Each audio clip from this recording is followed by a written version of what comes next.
Amém, queridos? Então vamos lá. Mateus capítulo 9, a partir do verso 9, diz assim: Saindo Jesus viu um homem chamado Mateus, sentado na coletoria, e disse-lhe: Siga-me. Mateus levantou-se e o seguiu. Estando Jesus em casa, foram comer com ele os seus discípulos, muitos publicanos e pecadores. Vendo isso, os fariseus perguntaram aos discípulos dele: Por que o mestre de vocês come com publicanos e pecadores? Ouvindo isso, Jesus disse: Não são os que têm saúde que precisam de médico, mas sim os doentes. Vão aprender o que significa isto: desejo misericórdia e não sacrifício. Pois eu não vim chamar justos, mas os pecadores. Alguns dos evangelhos vão completar, né? Mas os pecadores ao arrependimento. Então é isso que Jesus veio fazer: transformar vida, mudar direções, levar para casa, né? Aqueles que não eram dignos de ir para casa. O chamado de Mateus, ele nos chama a atenção por quem Mateus era. Mateus o publicano, Mateus o coletor de impostos. E o que me chamou a atenção nesta manhã, nessa passagem, foi o olhar de Jesus, um olhar sem discriminação. Jesus está aqui separando alguns homens para serem seus discípulos. Depois desses homens, né, Jesus vai separar os 12, inclusive Mateus entra neste rol, né, dos 12 apóstolos. E nessa ocasião, né, o próprio Mateus diz assim: seus discípulos, perguntaram a seus discípulos, porque ele ainda não se considerava um discípulo de Jesus. Creio que mesmo com o chamado de Jesus para Mateus, ele relutou pensando: puxa, será se eu mesmo posso ser um discípulo de Jesus? Porque eu creio que o próprio Mateus, né, quando olhava para ele, ele não via nele a capacidade de se tornar um discípulo de Jesus. E este olhar de Jesus, que olhava à sua volta e via em todos, né, um potencial discípulo. E quantas vezes nós temos aí os nossos pré-requisitos? E é sobre isso, né, que eu quero conversar com você essa manhã. Quais são os seus pré-requisitos?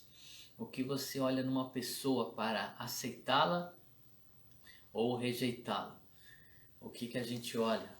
Será se a gente repara na cor da pele, na sua classe social, no seu padrão de vida, onde ela mora, onde ela nasceu, né? Qual é o seu sotaque?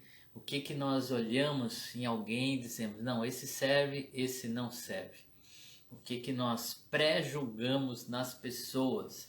Olhamos: não, esse aqui não serve, ele é divorciado. Não, esse aqui veio de uma família conturbada. Olha, esse aqui tem passagem na polícia, essa pessoa já foi presa. Esse aqui tem tatuagem. Não, esse aqui se veste assim, esse aqui se veste assado.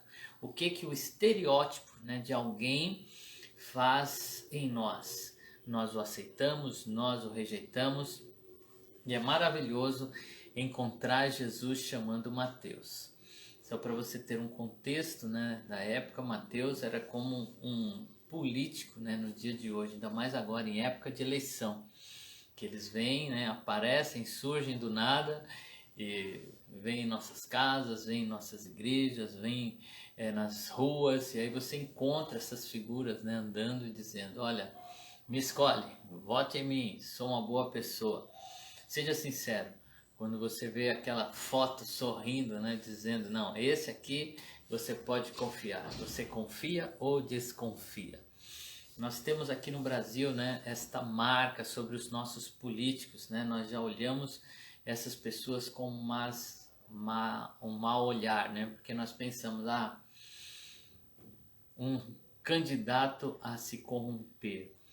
Mas, queridos, Jesus chamou o publicano. Jesus chamou aquele que era tido como inimigo da nação, porque sendo ele um judeu, trabalhava para o governo romano e muitos deles, né, cobravam a mais, cobravam algo para si próprio. Eram pessoas que extorquiam, né, que queriam aí se levantar à custa dos outros. Mas Jesus olhou e chamou Mateus e disse: segue-me. E ele o seguiu. Mateus se tornou um discípulo de Jesus. Mas às vezes nós olhamos algumas pessoas e dizemos: não, esse é gordo, esse é magro, esse é alto, esse é baixo. Mas diante dos olhos de Jesus, ele não viu o exterior. Foi isso que ele ensinou a Samuel, né? Quando Samuel foi lá escolher Davi e escolheu um dos filhos de Jessé, né? Samuel olha lá e diz assim: não, eu estou diante do rei. E aí Deus diz para ele: não, Samuel, esse aí eu já rejeitei, porque você olha a aparência, eu vejo o coração. Jesus consegue ver o coração, ele consegue enxergar o que realmente está lá no fundo. Ele consegue enxergar não o que a pessoa é, mas aquilo que ela vai se tornar em Deus. Por isso que diz aqui arrependimento. Arrependimento é mudança de direção. E alguém estava indo em uma direção e ele se faz uma conversão, né, e volta em outra direção. Então todos, né, que estão à nossa volta podem nos surpreender.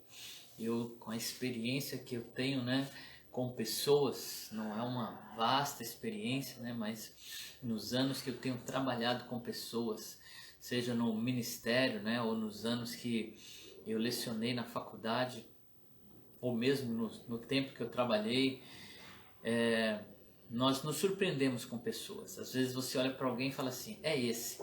Essa pessoa tem tudo, né? Vai despontar. Essa pessoa tem tudo o que preenche aqui o currículo da necessidade. Às vezes essas pessoas nos decepcionam. Aquela pessoa que você mais contava, né? A pessoa que vai para outro lado, que te deixa na mão, que não cumpre o seu papel.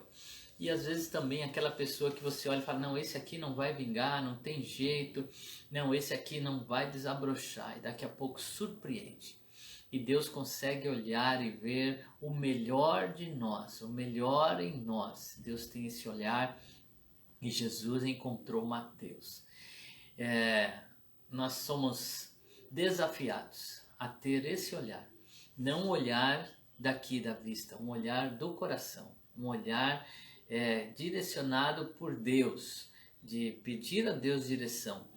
Né? É lógico que nós não devemos, né, se lançar aí acreditando, né, em todas as pessoas, em tudo que elas dizem, mas também não devemos ir para um outro extremo, desconfiando de todo mundo. Pedimos a Deus discernimento diante das situações que enfrentamos. Quantas pessoas que por nós seriam rejeitados, mas foram escolhidos por Deus. Sou um exemplo disso, né? Deus acreditou em mim, me escolheu, mesmo sendo eu turrão, né? Sendo eu como eu era, né? Um chato, que cheio de pecuinha, que encontrava em tudo motivo para discutir, e Deus me escolheu, e Deus te escolheu. Nós temos que ter esse olhar. Todos podem mudar, né? Todos podem ser transformados. Então não olhamos mais por vistas, é isso que Paulo diz, né? Não devemos olhar mais para ninguém pela ótica humana, e sim pela ótica espiritual. Quantas pessoas nos surpreendem? Quantas pessoas que nós olhávamos e dissemos: não, esse não. E Deus diz: sim, esse sim. Porque Deus olha não pelaquilo que nós éramos ou somos, mas pelaquilo que nós nos tornaremos nele. Queridos, isso é motivo de nos alegrar, porque de repente alguém que você encontra por aí diz: não, esse não tem solução. E daqui a pouco você vê essa pessoa servindo a Deus, dando frutos. Por quê? Porque ela passou pela conversão, pela transformação. Eu não sei se você tem alguma resistência, alguma barreira em si mesmo, que você olha e pensa: não, para essa área eu não dou. Ah, não, para isso eu não consigo. E Deus te chamando: vem, vem e deixa eu fazer. A maioria das coisas que Deus me deu para fazer foi depois de uma decepção comigo mesmo. Foi realmente diante de algo que eu vivi e depois que eu cheguei na conclusão de dizer assim, não dá. E aí Deus disse, então agora deixa eu fazer, agora você está pronto. Uma das coisas foi a palavra de Deus, né, sobre ministrar, pregar. E um dia eu desisti de pregar. Eu tentei, fiz de tudo e não ia. Um dia eu assisti uma pregação minha e falei, não, eu não fui chamado para isso. E quando eu desisti, o Espírito Santo falou muito claro no meu coração. Eu me lembro muito bem desse dia. E ele me fez a seguinte pergunta, você desistiu? E eu disse, desisti. E ele reforçou dizendo, tem certeza? Não dá? Já fez de tudo? Eu falei, fiz de tudo, não dá, estou desistindo. E aí ele me disse o seguinte, agora deixa eu fazer. E aí Deus mudou tudo. E é isso que ele está dizendo para você, deixa eu fazer. E Deus quer que a gente tenha esse olhar, olhar para as pessoas, um olhar que acredita, um olhar que crê. Fala a verdade, se às vezes nós não somos os mais céticos, nós que deveríamos crer, nós que deveríamos, né, realmente acreditar nessa mudança de vida, às vezes nós somos os primeiros a duvidar. Quem foi que não ficou com a pulga atrás da orelha, né? Quando aquele motoboy lá, que era o maníaco do parque, né? Depois que ele foi preso, pouco tempo depois, chegou a notícia. Ele se converteu, né? E a gente fala, ah, será?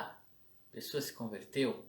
Um homem como esse, sem escrúpulos, sem coração, uma pessoa que tirou a vida de tanta gente de forma tão bárbara, tão cruel, como é que pode se converter? Não, isso não é possível, ele está fazendo isso, mas é só da boca para fora. Nós não conhecemos o coração, né? Era para nós sermos os primeiros a dizer, é possível sim, um homem como esse ou qualquer outro, né, realmente se converter, ser transformado por Deus.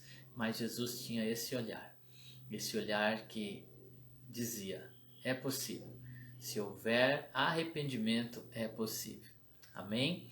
Então, neste sábado, a palavra de Deus que veio ao nosso coração é essa. Acredite, todos têm potencial. Todos podem ser transformados. Basta uma mudança no coração, porque quando Deus muda, Ele realmente muda. Nós deixamos de ser quem éramos. E às vezes, né, agora me lembrei que um dia a gente estava num dos nossos cultos e entrou um rapaz e sentou bem na frente. Aí veio alguém e falou assim, pastor, tá vendo aquele homem ali? Olha, ele era um dos piores bandidos aqui da região, né? E quem o conhecia, né, já ficou com medo dele. Cuidado, olha aí, vamos ver. Cuidado se ele for para algum lugar. Ah, a pessoa veio aqui só para olhar alguma coisa. Realmente, nós sabemos que às vezes as pessoas se passam, né, por outra pessoa ou querem se dizer que são bons sem ter se tornado.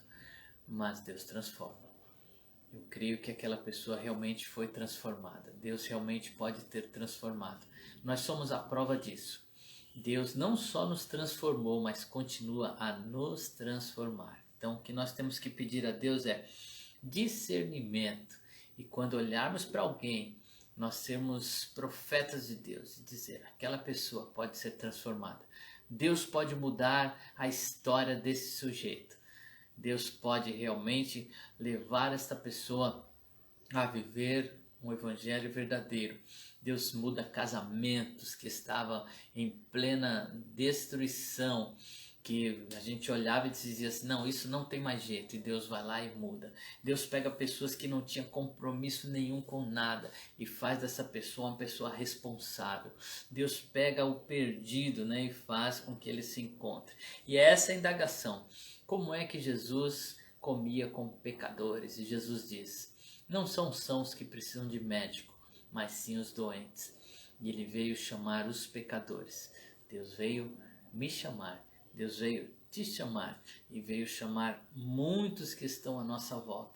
Então que Deus nos dê esse olhar de fé, esse olhar de acreditar no Deus que transforma vidas. Amém? Vamos orar nesta manhã? Pai querido, quantas vezes nós julgamos por uma aparência? Quantas vezes nós julgamos por um passado, Senhor? Quantas vezes olhamos para alguém e o avaliamos pelaquilo que ele fez, pelaquilo que ele viveu e não vemos, ó Pai, uma perspectiva de mudança de vida. Ó Deus, mas nós queremos te louvar nesta manhã porque não é esse o seu olhar. O seu olhar é um olhar de quem vê à frente, de quem acredita na mudança de vida, Pai. O Senhor nos enviou Jesus Cristo justamente para isso, para que todo aquele que nele crê possa ser salvo, transformado, regenerado. Por isso que o Senhor faz de nós novas criaturas. O Senhor é o único capaz de mudar a nossa essência, de mudar o nosso espírito e de gerar em nós filhos que passaram por uma conversão, por um arrependimento. Ó Senhor, como diz a sua palavra, nenhum de nós deve ser visto mais pela ótica natural, pela ótica carnal, e sim pela ótica espiritual. Quantos foram desacreditados, ó Pai? O Senhor chamou pessoas que estavam num rumo, Senhor, terrível. E o Senhor mudou vidas e ainda muda, ainda transforma. Por isso, Senhor, nos dê esta fé que realmente olha para alguém e crê na transformação plena. Tira do nosso coração, ó Pai, toda dureza, ó Deus, e ajude-nos a ver com os teus olhos que conseguem ver aquilo que nós ainda não somos, mas que o Senhor pode transformar as nossas vidas, Pai. Ó Deus, muito obrigado por nos chamar, por nos escolher, pois éramos indignos, Senhor, mas o Senhor acreditou em nós, o Senhor nos chamou para uma transformação plena, uma transformação diária, pois dia após dia somos renovados, somos santificados, somos aperfeiçoados. O Senhor está trabalhando em nossas vidas, por isso nós te louvamos em nome de Jesus. Amém? Que Deus abençoe a sua vida, que Deus esteja contigo, te dê um final de semana maravilhoso.